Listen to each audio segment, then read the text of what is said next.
Hi friends, welcome back to our channel. ಎಲ್ರಿಗೂ ನಮಸ್ಕಾರ. ಇವತ್ತಿನ ವಿಡಿಯೋದಲ್ಲಿ ಹೋಟೆಲ್ ಸ್ಟೈಲ್ ಸಾಂಬಾರು ಮತ್ತು ಇಡ್ಲಿನ ಹೇಗೆ ಮಾಡೋದು ಅಂತ ನೋಡೋಣ. ತುಂಬ ಸಾಫ್ಟಾಗಿ ತುಂಬ ಚೆನ್ನಾಗಿರುತ್ತೆ ಇಡ್ಲಿ. ಮೊದಲಿಗೆ ಇದನ್ನು ಮಾಡ್ಕೊಳ್ಳೋದಕ್ಕೆ ಹಿಂದಿನ ದಿನ ಒಂದು ಬೌಲ್ಗೆ 3 ಕಪ್ಪು ರೇಷನ್ ಅಕ್ಕಿ, 3 ಕಪ್ಪು ಕುಚ್ಚಲಕ್ಕಿ, 1.5 ಕಪ್ಪು ಉದ್ದಿನಬೇಳೆ ಇದೆಲ್ಲವನ್ನು ಹಾಕಿ ಚೆನ್ನಾಗಿ ಒಂದು 4ರಿಂದ 5 ಸರಿ ವಾಶ್ ಮಾಡ್ಕೊಳ್ಳಿ. ವಾಶ್ ಮಾಡಿಟ್ಟಿರೋ ನೀರನ್ನ ವೇಸ್ಟ್ ಮಾಡಬೇಡಿ. ಗಿಡಗಳಿದ್ದರೆ ಗಿಡಗಳಿಗೆ ಹಾಕಿ, ಗಿಡಗಳು ತುಂಬ ಚೆನ್ನಾಗಿ ಗ್ರೋತ್ ಆಗುತ್ತೆ. ನೆಕ್ಸ್ಟು ಇದನ್ನು ಚೆನ್ನಾಗಿ ವಾಶ್ ಮಾಡ್ಕೊಂಡಿದ್ದಾದಮೇಲೆ ಅಕ್ಕಿ ಮುಳುಗುವಷ್ಟು ನೀರು ಹಾಕಿ ಒಂದು 6 ಗಂಟೆವರೆಗೂ ನೆನೆಯೋದಕ್ಕೆ ಬಿಡಬೇಕು. ಟೈಮ್ ಇದ್ದರೆ ಒಂದು 7 ಗಂಟೆವರೆಗೂ ಕೂಡ ನೆನೆಸಿಡ್ಬೋದು, ಇಲ್ಲ ಅಂದರೆ 6 ಗಂಟೆ ಸಾಕಾಗುತ್ತೆ. ಜೊತೆಗೆ 1 ಸ್ಪೂನಷ್ಟು ಮೆಂತ್ಯ ಕಾಳನ್ನ ಸೇರಿಸ್ಕೊಳ್ಳಿ, ಆರೋಗ್ಯಕ್ಕೆ ತುಂಬ ಒಳ್ಳೆಯದು. ನೆಕ್ಸ್ಟು ಅದನ್ನು ಸ್ವಲ್ಪ ಚೆನ್ನಾಗಿ ಮಿಕ್ಸ್ ಮಾಡಿಕೊಂಡು ನೆನೆಯೋದಕ್ಕೆ ಬಿಡೋಣ. ನೋಡಿ, ಈಗ 6 ಗಂಟೆ ಆದಮೇಲೆ ಅಕ್ಕಿ ತುಂಬ ಚೆನ್ನಾಗಿ ನೆಂದಿದೆ. ಇದ್ರ ಜೊತೆಗೆ ನಾವು ಗ್ರೈಂಡ್ ಮಾಡ್ಕೊಳ್ಳೋವಾಗ ಅವಲಕ್ಕಿನೂ ಹಾಕ್ಕೋಬೇಕು. ನೆಕ್ಸ್ಟು ನಾವು 2 ಕಪ್ ಆಗೋಷ್ಟು ಅವಲಕ್ಕಿನ ತಗೊಂಡು ಚೆನ್ನಾಗಿ ಒಂದು 4ರಿಂದ 5 ಸರಿ ವಾಶ್ ಮಾಡಿಕೊಂಡು ಅದಕ್ಕೆ ಸ್ವಲ್ಪ ನೀರು ಹಾಕಿ 15ರಿಂದ 20 ನಿಮಿಷ ನೆನೆಯೋದಕ್ಕೆ ಬಿಟ್ಬಿಡಿ. ಅದಾದಮೇಲೆ ಅಕ್ಕಿ ಜೊತೆಗೆ ಅವಲಕ್ಕಿನೂ ಸೇರಿಸ್ಕೊಂಡು ಚೆನ್ನಾಗಿ ಗ್ರೈಂಡ್ ಮಾಡ್ಕೋಬೇಕು. ಅವಲಕ್ಕಿ ಹಾಕೋದ್ರಿಂದ ಇಡ್ಲಿ ತುಂಬ ಸಾಫ್ಟಾಗಿ ಚೆನ್ನಾಗಿ ಬರುತ್ತೆ, ತುಂಬ ಚೆನ್ನಾಗಿರುತ್ತೆ. ನಾನು ಅಕ್ಕಿನ ಹೊರಗಡೆ ಮಿಷಿನಲ್ಲಿ ಗ್ರೈಂಡ್ ಮಾಡ್ಕೊಂಡು ಬರ್ತೀನಿ. ಕಡಿಮೆ ಕ್ವಾಂಟಿಟಿ ಇದ್ದರೆ ಮಿಕ್ಸಿನಲ್ಲಿ ಗ್ರೈಂಡ್ ಮಾಡ್ಕೋಬೋದು. ಅಕ್ಕಿ ರುಬ್ಬೋವಾಗ ತುಂಬ ನೀರು ಹಾಕ್ಕೋಬೇಡಿ, ಸ್ವಲ್ಪ ತಿಕ್ಕಾಗಿ ರುಬ್ಕೋಬೇಕು. ನೀರು ಕಡಿಮೆ ಆ್ಯಡ್ ಮಾಡಿಕೊಂಡು ನಾವು ಅಕ್ಕಿನ ನೈಸಾಗಿ ಗ್ರೈಂಡ್ ಮಾಡ್ಕೋಬೇಕು. ನೋಡಿ, ಈ ಥರ ಹಸಿಡನ್ನ ರುಬ್ಕೊಂಡಿದ್ದೀವಿ. ಈ ಥರ ಸ್ವಲ್ಪ ತಿಕ್ಕಾಗಿರಲಿ. ಇದನ್ನು ಓವರ್ನೈಟ್ ಇಲ್ಲ 8 ಅವರ್ ಫರ್ಮೆಂಟೇಷನ್ಗೆ ಬಿಡಬೇಕು. ವಿಂಟರ್ ಸೀಸನಲ್ಲಿ ಹುಳಿ ಬರೋದಕ್ಕೆ ಸ್ವಲ್ಪ ಕಷ್ಟ, ಹಾಗಾಗಿ ಸ್ವಲ್ಪ ಮಂದಕ್ಕಿರೋಂಥ ಟವಲ್ನ ಹಾಕಿ ಮುಚ್ಚಿಡಿ. ನೆಕ್ಸ್ಟು 8 ಅವರ್ಸ್ ಆದಮೇಲೆ ಬೆಳಗ್ಗೆ ನೋಡಿ, ಬ್ಯಾಟರು ತುಂಬ ಚೆನ್ನಾಗಿ ರೆಡಿಯಾಗಿದೆ, ಹುಳಿ ಚೆನ್ನಾಗಿ ಬಂದಿದೆ. ಈಗ ಇಡ್ಲಿ ಮಾಡೋದಕ್ಕೆ ಬ್ಯಾಟರ್ ರೆಡಿ. ಫಸ್ಟು ನಾವು ಸಾಂಬಾರು ರೆಸಿಪಿನ ಮಾಡ್ಕೊಬಿಡೋಣ. ಸಾಂಬಾರು ಮಾಡ್ಕೊಳ್ಳೋದಕ್ಕೆ ಫಸ್ಟು ಒಂದು ಚಿಕ್ಕ ಕುಕ್ಕರ್ ತೊಗೊಂಡು ಅದಕ್ಕೆ 1 ಬೌಲ್ ತೊಗರಿಬೇಳೆನ ಹಾಕ್ಕೊಂಡು ಒಂದು ಸರಿ ವಾಶ್ ಮಾಡಿ 2ರಿಂದ 3 ವಿಜಿಲ್ ಕೂಗಿಸ್ಕೋಬೇಕು. ಬೇಳೆಗೆ ಸ್ವಲ್ಪ ನೀರು ಹಾಕಿ ಅರ್ಧ ಸ್ಪೂನ್ ಎಣ್ಣೆ, ಅರ್ಧ ಸ್ಪೂನ್ ಅರಿಶಿನ, ಸ್ವಲ್ಪ ಕರಿಬೇವು ಸೊಪ್ಪು ಹಾಕ್ಕೊಂಡು ಲಿಡ್ ಕ್ಲೋಸ್ ಮಾಡಿ ಒಂದು 2ರಿಂದ 3 ವಿಜಿಲ್ ಕೂಗಿಸ್ಕೋಬೇಕು. ಯಾರೆಲ್ಲ ನಮ್ಮ ಚಾನಲ್ನ ಸಬ್ಸ್ಕ್ರೈಬ್ ಮಾಡದೆ ನೋಡ್ತಿದ್ದೀರೋ ದಯವಿಟ್ಟು ಸಬ್ಸ್ಕ್ರೈಬ್ ಮಾಡ್ಕೊಳ್ಳಿ, ಸಪೋರ್ಟ್ ಮಾಡಿ. ಅದಾದಮೇಲೆ ನಾವು ಹುಣಸೆಹಣ್ಣು ಸ್ವಲ್ಪ ನೆನೆಸಿಟ್ಕೋಬೇಕು. 1 ನಿಂಬೆಹಣ್ಣು ಸೈಜಿನ ಹುಣಸೆಹಣ್ಣು ತೊಗೊಂಡು ಅದನ್ನು ನೀರು ಹಾಕಿ ಸ್ವಲ್ಪ ನೆನೆಯೋದಕ್ಕೆ ಬಿಡಬೇಕು.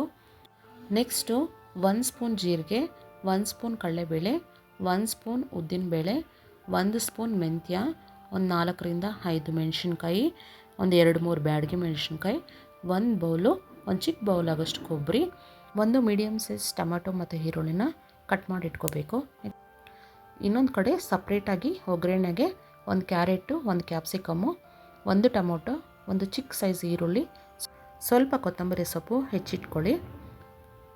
ಸಾಂಬಾರಿಗೆ ಸ್ವಲ್ಪ ಐಟಮ್ಸ್ನ ಡ್ರೈ ಫ್ರೈ ಮಾಡ್ಕೋಬೇಕು. ಸ್ಟವ್ ಮೇಲೆ ಕಡಾಯಿ ಇಟ್ಟು ಕಡಲೆಬೇಳೆ, ಉದ್ದಿನಬೇಳೆ, ಮೆಂತ್ಯ, ಜೀರಿಗೆ ಎಲ್ಲದನ್ನು ಹಾಕಿ ಲೋ ಫ್ಲೇಮಲ್ಲಿ ಚೆನ್ನಾಗಿ ಡ್ರೈ ಫ್ರೈ ಮಾಡ್ಕೋಬೇಕು. ಆಯಿಲ್ ಹಾಕೋಂಗಿಲ್ಲ.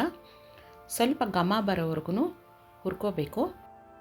2 ನಿಮಿಷ ಆದಮೇಲೆ ಕಟ್ ಮಾಡಿ ಇಟ್ಕೊಂಡಿರೋಂತಹ ಕೊಬ್ಬರಿ, ಬ್ಯಾಡಗಿ ಮೆಣಸಿನ್ಕಾಯಿ, ಗುಂಟೂರು ಮೆಣಸಿನ್ಕಾಯಿ ಹಾಕ್ಕೊಂಡು ಡ್ರೈ ಫ್ರೈ ಮಾಡ್ಕೋಬೇಕು.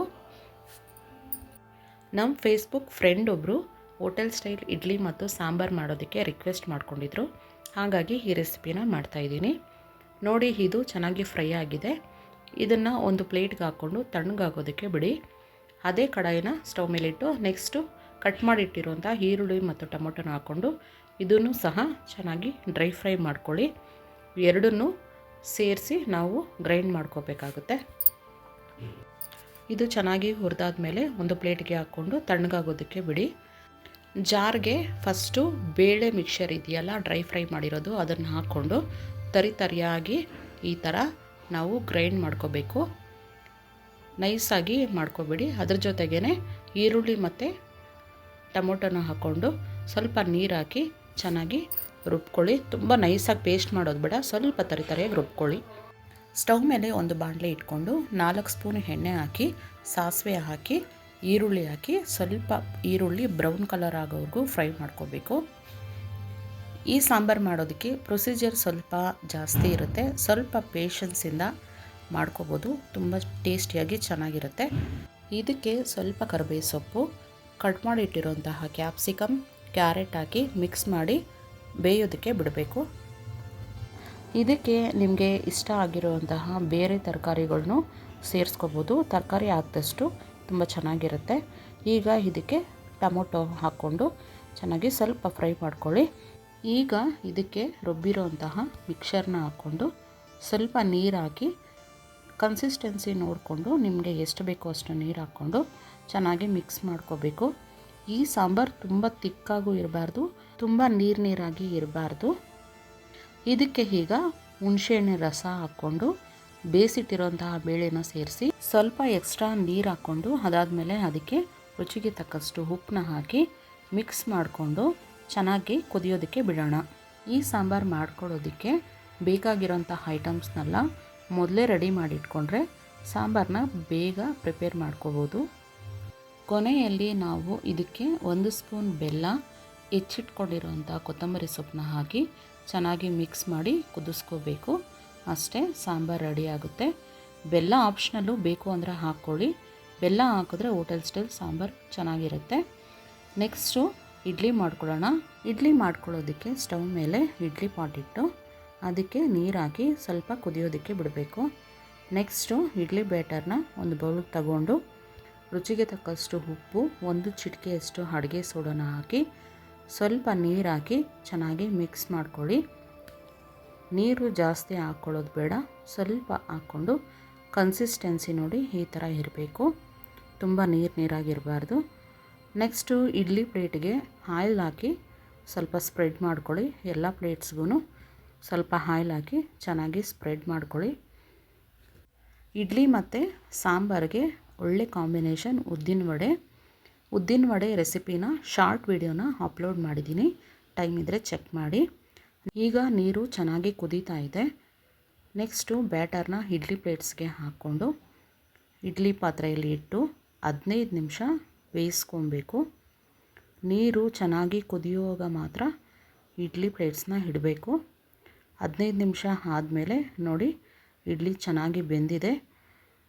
ಸ್ವಲ್ಪ ನೀರು ಹಾಕ್ಬಿಟ್ಟು ಇಡ್ಲಿ ಪ್ಲೇಟ್ಸ್ಗೆ ನೀರು ಹಾಕಿ ಒಂದು 2 ಸೆಕೆಂಡು ಅದನ್ನು ಹಾಗೆ ಬಿಡಿ. ನೋಡಿ ಇಡ್ಲಿ ತುಂಬ ಸಾಫ್ಟಾಗಿ ಸ್ಪಾಂಜಿಯಾಗಿ ಬಂದಿದೆ, ತುಂಬ ಚೆನ್ನಾಗಿದೆ. ನಾನು ಹೇಳಿರುವ ಅಳತೆಯಲ್ಲೇ ಅಕ್ಕಿನ ಹಾಕ್ಕೊಂಡು ಒಂದು ಸರಿ ಮಾಡಿ ನೋಡಿ, ತುಂಬ ಚೆನ್ನಾಗಿ ಇಡ್ಲಿ ಬರುತ್ತೆ. ಒಂದು ಸರಿ ಟ್ರೈ ಮಾಡಿ. ಇಡ್ಲಿ ಪ್ಲೇಟ್ಸ್ಗೆ ಎಣ್ಣೆ ಸ್ಪ್ರೆಡ್ ಮಾಡಿಕೊಂಡು ಇಡ್ಲಿ ಬ್ಯಾಟರ್ನ ಹಾಕಿರೋದ್ರಿಂದ ಇಡ್ಲಿ ಈಸಿಯಾಗಿ ರಿಮೂವ್ ಮಾಡ್ಕೋಬೋದು. ಸೇಮ್ ಬ್ಯಾಟರ್ನ ಯೂಸ್ ಮಾಡಿಕೊಂಡು ದೋಸೆನೂ ಸಹ ಮಾಡ್ಕೋತಾ ಇದ್ದೀನಿ, ತುಂಬ ಕ್ರಿಸ್ಪಿಯಾಗಿ ಬರುತ್ತೆ. ಹೆಂಚಿನ ಮೇಲೆ ದೋಸೆ ಹಾಕ್ಕೊಂಡು ಅದಕ್ಕೆ ಎಣ್ಣೆ ಸ್ವಲ್ಪ ಹಾಕಿ ಎರಡೂ ಕಡೆ ಚೆನ್ನಾಗಿ ಬೇಯಿಸ್ಕೊಳ್ಳಿ, ದೋಸೆ ಸಹ ರೆಡಿ ಆಗುತ್ತೆ. ಒನ್ಸ್ ಈ ಥರ ಇಡ್ಲಿ ಮತ್ತು ಸಾಂಬಾರನ್ನ ಟ್ರೈ ಮಾಡಿ ನೋಡಿ, ತುಂಬ ಚೆನ್ನಾಗಿ ಬರುತ್ತೆ. ಪ್ರೊಸೀಜರ್ ಜಾಸ್ತಿ ಇರೋದ್ರಿಂದ ಸ್ವಲ್ಪ ಟೈಮ್ ತಗೊಳುತ್ತೆ, ಆದರೆ ಸೇಮ್ ಹೋಟೆಲ್ ಸ್ಟೈಲಲ್ಲೇ ಸಾಂಬಾರು ಮತ್ತು ಇಡ್ಲಿನ ನಾವು ಮನೆಯಲ್ಲೇ ಮಾಡ್ಕೋಬೋದು. ಎಲ್ರಿಗೂ ಈ ವಿಡಿಯೋ ಇಷ್ಟ ಆಗಿದೆ ಅಂತ ಅಂದ್ಕೊಳ್ತೀನಿ. ವಿಡಿಯೋ ಇಷ್ಟ ಆಗಿದರೆ ಲೈಕ್ ಮಾಡಿ, ಶೇರ್ ಮಾಡಿ, ಕಮೆಂಟ್ ಮಾಡಿ. Thank you for watching friends. Thank you. ನಮ್ಮ ಚಾನಲ್ನಲ್ಲಿ ಬೇರೆ ಬೇರೆ ರೀತಿಯ ರೆಸಿಪಿಗಳನ್ನ ನಾನು ಹಾಕ್ತಿರ್ತೀನಿ, ದಯವಿಟ್ಟು ಸಪೋರ್ಟ್ ಮಾಡಿ. ನಿಮ್ಮ ಸಪೋರ್ಟ್ ನಮಗೆ ತುಂಬ ಮುಖ್ಯ. Thank you friends.